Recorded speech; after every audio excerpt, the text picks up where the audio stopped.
In one of your videos, you mentioned about the power that creates order from chaos, but can also create chaos from pathological order. Can you expand and explain the latter one? Well, the logos, that's the human capacity for consciousness and communication and awareness. And I think that it's actually one of the fundamental prerequisites for being itself, right? Which is one of the things that makes me different from a standard materialist. I don't believe that there can be being without consciousness, and so I think of consciousness as a primary element of reality. It's an irreducible element of reality, something like that.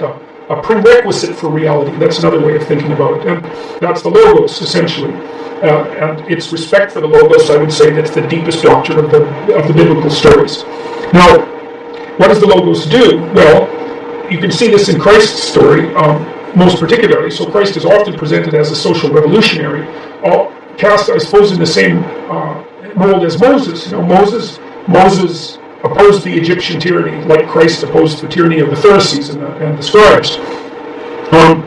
And Moses produced chaos as a consequence of opposing the tyranny, right? First chaos was the crossing of the water, and Moses was a master of water, and that's the same symbolically as being the master of chaos. But after he freed the Hebrews from the Egyptian tyranny, well, they entered a period that was 40 years long, so the story goes, of almost complete chaos, right? Abandonment in a desert, tremendous moral confusion, lack of direction and purpose. And so sometimes the hero is the person who makes order out of chaos, but sometimes the hero is the person who makes intermediary chaos out of an order that's become too tyrannical.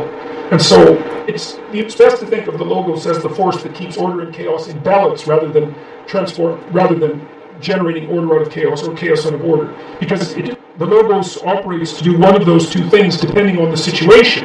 And so it's frequently generating order out of chaos because there's plenty of chaos, but there's also plenty of tyranny, in which case the hero or the person who embodies the logos is struggling to destroy the tyrannical king and replace him with someone that's playing a more reciprocal and properly negotiated game.